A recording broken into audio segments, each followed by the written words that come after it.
नमस्कार मंडळी, मी आहे गोरा कुंभार.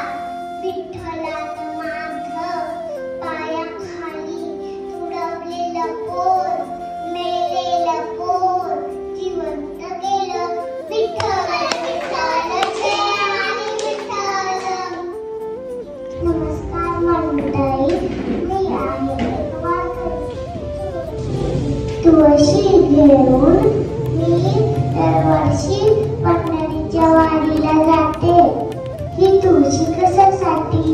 ही तुळशी हवा शुद्ध ठेवते आणि सणाला सर्दी खोकला झाला का त्याला उपयोगी पडते.